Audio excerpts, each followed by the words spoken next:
Salut, je suis Christelle ici de la chaîne Académie de la Nouvelle Conscience, au retour des parois.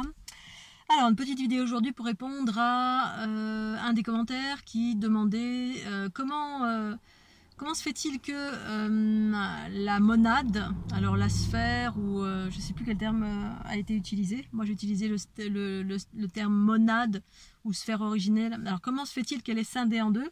Et d'autre part, comment on fait pour reconnaître si on a des gènes reptiliens ou pas? Alors, pour ma part, alors c'est ma conscience, mes expériences, chacun fait ce qu'il veut, ça ne veut pas dire que c'est la vérité pour vous, c'est la vérité pour moi que je partage.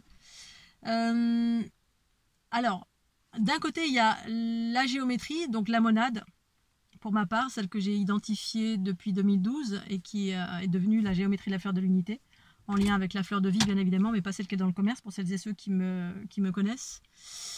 Celle que j'ai rencontrée, vue et équilibrée en moi. Puis ensuite, suite à cet équilibrage, eh bien, effectivement, ça a permis un clonage pour aller vers la fleur de l'unité, les nouveaux archétypes de l'ère du Verseau qui sont en train de s'implanter ici-bas sur la planète Terre pour celles et ceux qui sont prêts.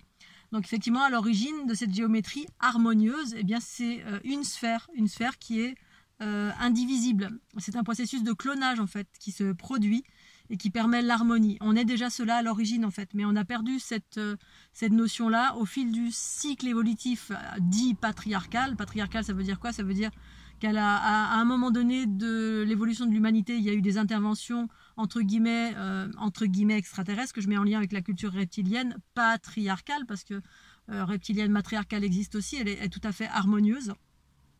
Les patriarcales, c'est en fait quand on est guidé par l'ego qui est séparé justement, c'est l'ego qui dirige le corps et non pas la conscience universelle qui dirige le corps. La conscience universelle, c'est la part de nous qui est harmonieuse, c'est notre soi supérieur, en lien avec le matriarcat. Moi je mets ça en lien avec le matriarcat parce que c'est comme ça que je l'ai conscientisé, tout simplement. Et puis le patriarcat, c'est quand c'est dirigé par l'ego, donc l'ego c'est une sorte de plagiat de la pleine conscience, et qui est composé des différentes blessures, voilà, des blessures, des croyances, des implants, et en lien avec la génétique qui a été appliquée ici-bas sur la planète Terre, dans la génétique de la matière et dans la génétique des implants éthériques, c'est-à-dire ce qui existe sur nos corps et en termes de géométrie sur la planète tout entière, qui a influencé les êtres humains. Et donc dans cette génétique-là, alors on peut dire que la sphère originelle qui est unifiée, laquelle nous sommes et qui se déploie en géométrie harmonieuse, donc fleur de vie, fleur de l'unité, mais celles qui sont harmonieuses, qu'effectivement même la fleur de vie, justement elle porte les stigmates en fait de cette génétique qui a été pratiquée ici-bas sur la planète Terre, hein, comme une expérience ni plus ni moins, hein, qui avait un objectif, mais voilà, du point de vue de la source, c'était une expérience, d'un point de vue de la dualité, effectivement ça a enfermé les êtres humains que nous sommes ici-bas sur la planète Terre. Certains qui effectivement sont davantage en lien avec la culture patriarcale reptilienne, bien effectivement il y a un moyen de reconnaître. Et puis ceux qui sont plus en lien avec la culture matriarcale reptilienne ou culture matriarcale tout court, parce qu'au-delà de reptilien, il y a 4 milliards d'autres cultures qui sont soit dans l'harmonie, soit dans la dualité, c'est aussi simple que ça. Sauf qu'ici-bas, effectivement, la culture reptilienne a beaucoup interagi avec, entre autres, avec les êtres humains. Mais il n'y a pas que les reptiliens, mais bon, moi, c'est les informations que j'ai eues à l'ouverture de ma Kundalini en 2012. Donc à l'origine, on est l'unité, cette sphère une qui se divise, qui se clone en deux autres sphères, formant 3 sphères. Et c'est ce processus de trinité en soi, en fait, que je permets de retrouver à travers la fleur de l'unité, à travers les ondes de forme que vous utilisez. Eh bien, effectivement, il y a ces encodages à l'intérieur. Comment j'ai construit cette structure géométrique, eh bien, ça a été construit en respectant ces lois de l'unité, de ce que j'appelle loi de l'unité et d'unité et d'harmonie, enfin d'unité et d'expansion, je ne sais plus, les lois d'unité et d'expansion, en respectant ces codes de 3, 6, 9, etc., ces codes de construction, avec des façons d'agencer la structure qui fait qu'on retrouve ce 3, ce 1 originel qui permet la transformation en soi. Et effectivement, en parallèle de cette structure, eh bien, notre géométrie a été soit altérée, soit elle contient des implants, soit altérée au fil du temps parce qu'on a été mélangé tout simplement à notre génétique dans l'éthérique par les influences de la géométrie de la planète Terre qui a été influencée par le patriarcat. originel, patriarcat originel, c'est les reptiliens qui ont créé la vie, eh bien, effectivement, on a été influencé par ces monades, entre guillemets, enfin, c'est ce double sur le côté droit, cette espèce d'implant qui est sur le côté droit, mais il y en a d'autres, moi je parle juste de cet implant-là. Et puis, dans la source, la sphère originelle, il a été impulsé une sphère qui contient 2 individus. C'est-à-dire que dans l'unité, c'est une sphère qui correspond à qui vous êtes, hein, votre unité, avec vos polarités yin-yang, mais dans l'unité, l'énergie fait plus qu'une. Et ensuite, on peut polariser, mais pour créer la vie harmonieuse, alors que dans la sphère impulsée par la génétique reptilienne patriarcale, effectivement, c'est une sphère qui contient 2 individus, un qui est inversé, c'est comme le symbole du yin et du yang. Hein, il y en a un qui est inversé, qui est noir, l'autre dans l'autre sens, et les deux se complètent. Et du coup, effectivement, c'est ça qui est impulsé en nous. C'est comme si, effectivement, on n'était pas complet à nous-mêmes et qu'on cherchait notre complémentarité à l'extérieur de nous. Ça, c'est une chose. Ensuite, comment reconnaître si on contient plus de bagages reptiliens matriarcal ou patriarcal, ou au-delà de la génétique matriarcale ou patriarcale? Eh bien, c'est tout simplement notre comportement. C'est notre comportement.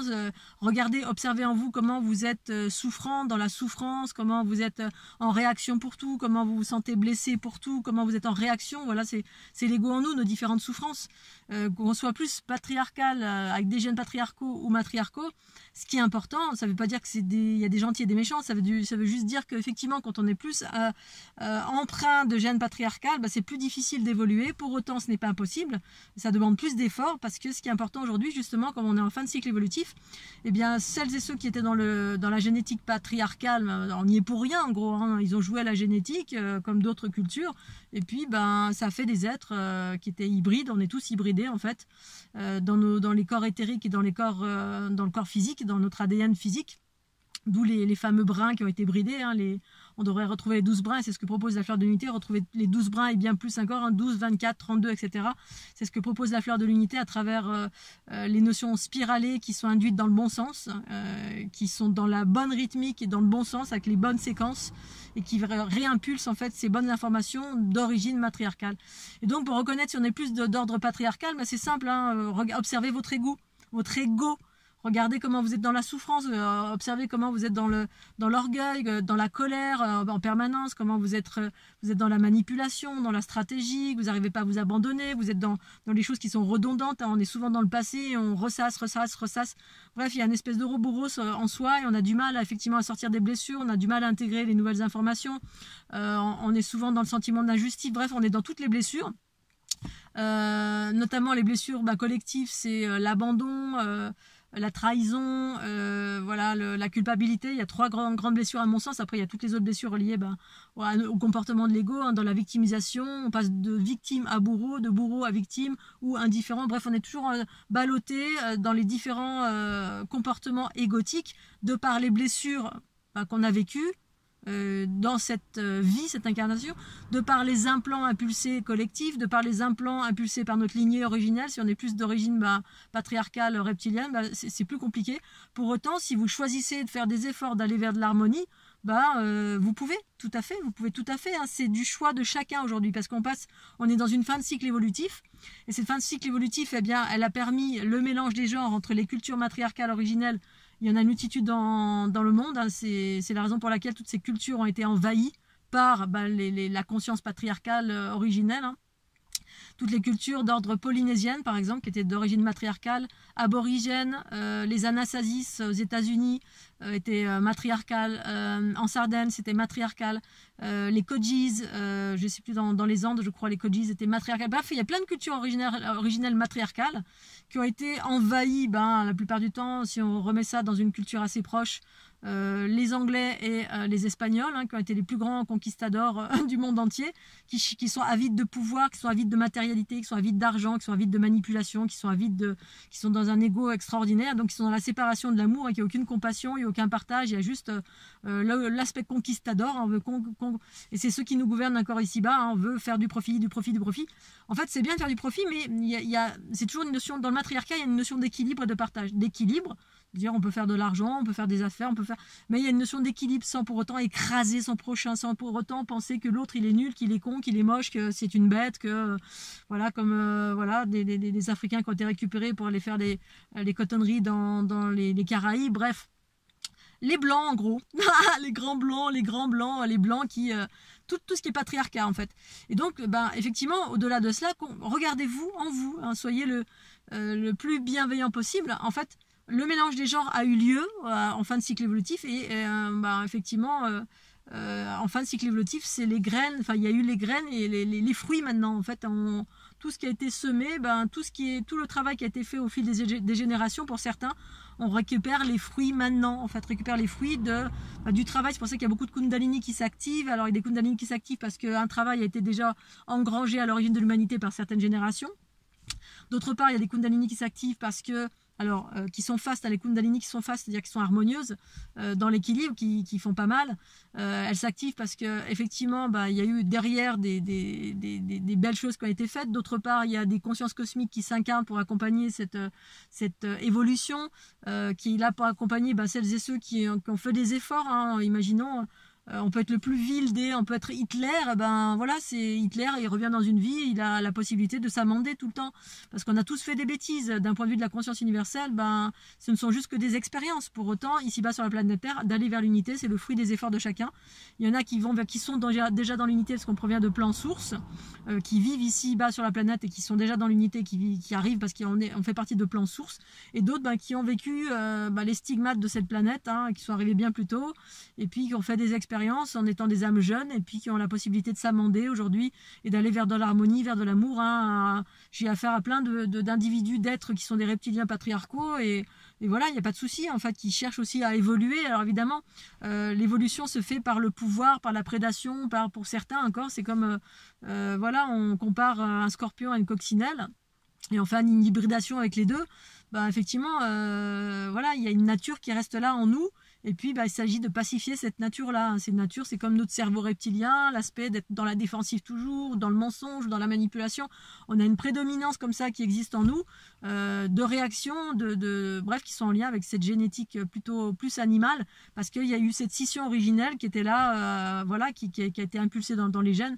Pour autant, c'est pas irrémédiable, effectivement, tant qu'il y a l'effort et l'envie de pouvoir aller vers de l'amour. Parce qu'en fait, cette culture-là, elle était coupée de l'amour en totalité, et pour autant, elle a la possibilité d'aller vers l'amour. Alors jusqu'alors, il y avait un processus de prédation. Ma dernière relation, pour moi, elle a été vécue comme ça. Hein. J'ai vu qu'à travers la relation sexuelle, il y avait des codes qui ont été récupérés en moi, justement, parce que derrière, il y avait une notion de très, très, très forte de prédation. Et les codes étaient récupérés dans la génétique. Dans la génétique, les fluides, quand on fait l'amour, il y a des fluides. Et tout de suite, j'ai vu en fait qu'il y a des codes qui étaient récupérés. Donc, j'ose espérer qu'en fait, toutes les bébêtes qui étaient accrochées à cette personne avec qui j'étais en couple, j'ose espérer qu'elle a évolué. Et l'évolution, pour moi, ça parle d'harmonie, bien évidemment, évoluer vers l'aspect positif. Parce que toutes les cultures, toutes les races n'évoluent pas vers les aspects positifs, c'est-à-dire l'harmonie, mais évoluent vers l'ultra-matérialisme, le transhumanisme, plus de profit, plus de pouvoir, plus de ceci. Effectivement, il y a aussi cette évolution-là qui est possible. Moi, ce que j'évoque, c'est l'évolution vers l'harmonie. Parce que chacun a le choix d'évoluer ce vers quoi on veut évoluer. L'amour, l'équilibre, tout n'est qu'une question d'équilibre. Et ça passe par la dissolution de tout ce qui est malveillant en nous, tout ce qui est prédation, tout ce qui est... Pour autant, on garde une affirmation de soi quand même, parce qu'on est dans un monde duel encore, tant que tout le monde n'est pas dans l'unité, et c'est pas demain la veille. Mais pour autant, ça commence maintenant pour chacun d'entre nous, en nous, pour nous, par nous, par la force de notre travail, bien évidemment. C'est ça qui est le plus difficile, parce que tout ce qui est en lien avec la prédation, la culture reptilienne, c'est plutôt en lien avec voler les bagages des autres ou le travail des autres, parce que c'est plus facile. C'est plus facile, c'est Chatan, c'est la facilité. Chatan, c'est la facilité, c'est d'appuyer sur un bouton, d'être guéri de tout, d'aller prendre l'énergie des autres et puis récupérer cette énergie. Pour autant, parce qu'effectivement, il y avait vraiment une possibilité infime, c'était très difficile de pouvoir évoluer, donc ça fonctionnait avec les mécanismes de reptiliens patriarcaux, c'est-à-dire la prédation, prédominance, les rapports de force, la colère, les réactions très fortes, les blessures très fortes, très profondes, très ancrées. On a du mal à sortir de ça. Et du coup, ça passait par le couple, en fait, pour pouvoir évoluer. Ça passait par ce mélange des genres à travers les couples, entre patriarcat et matriarcat. Mais maintenant, c'est plus d'actualité. plus d'actualité, en tout cas pour moi, bien évidemment. Mais pour certains, ça va continuer encore, ce sera toujours d'actualité d'être en couple pour permettre à certains d'évoluer vers des choses plus harmonieuses. Harmonie égale amour, bienveillance, mais d'abord pour soi, bien évidemment, pour soi, puis ensuite ça se déploie pour l'ensemble aussi. Hein, ça va en même temps pour soi et pour l'autre. Ça s'appelle l'amour de soi et du coup l'amour de l'ensemble, du vivant, mais du vivant général, hein, pas que de l'aspect animal, pas que de la nature, parce que j'ai remarqué aussi que les gens qui étaient beaucoup plus dans le patriarcat sont vraiment dans l'animalité, donc du coup sont dans la bienveillance, mais vis-à-vis de l'animalité. Les êtres humains, ils s'en foutent et ils en ont en horreur d'ailleurs. Il y a vraiment ce clivage entre, voilà, d'un côté c'est les animaux, c'est la nature, tout ça, c'est l'amour parfait, parce qu'on se reconnaît davantage à travers l'animalité, c'est normal parce qu'on est plus dans l'animalité, dans le patriarcat. Il y a un aspect qui est juste, mais en refoulant et en réfutant et en détestant l'humanité, parce qu'effectivement on voit le mal partout à travers l'humanité, et l'équilibre c'est aimer autant l'animalité que l'humanité, c'est-à-dire tout ce qui est vivant, voilà, et d'avoir ce regard et ce recul et cet amour parce que sinon on refoule notre propre humanité quand on déteste l'humanité. Dans l'humanité, il y a des belles personnes autant que des personnes moins bienveillantes, mais en même temps c'est relié à cette évolution ici-bas sur la planète Terre, c'est-à-dire un monde jeune. Voilà, donc c'est à vous de mesurer là où vous en êtes, là où en sont vos blessures, et puis de continuer à travailler dessus, et puis d'utiliser tout ce qui est à votre mesure pour aller vers cette bienveillance pour vous-même. Cette bienveillance passe par la notion d'équilibre, c'est toujours ça, et c'est ce que propose la fleur de l'unité, c'est cette notion d'équilibre entre le féminin et le masculin en soi, c'est-à-dire la conscience universelle féminine, et le masculin c'est le corps physique, l'aspect magnétique, tellurique, voilà, et donc ça c'est ce qu'on retrouve dans les Kundalini, équilibré ou pas équilibré selon où vous en êtes justement. Donc l'idée c'est d'aller vers l'équilibre pour permettre de retrouver cette unité entre les deux, cette fusion avec ce 3, hein, cette unité qui est au centre, ces générateurs qui sont là au niveau des chakras et qui permettent la transformation des basses fréquences de notre corps quand on fait un travail sur soi. Voilà Scooby-Doo, allez, je vous fais des gros bisous, j'espère qu'il fait aussi beau chez vous qu'ici, c'est un temps, aujourd'hui ça a été une journée exceptionnelle. Vraiment il fait super chaud, j'avais presque envie d'aller au lac, donc ça ne serait tardé, là j'ai besoin d'eau, et c'est important, l'eau c'est en lien vraiment avec le féminin, la fluidité, l'amour, la conscience universelle. Allez, je vous fais des gros bisous, puis merci encore d'être là, tchuss.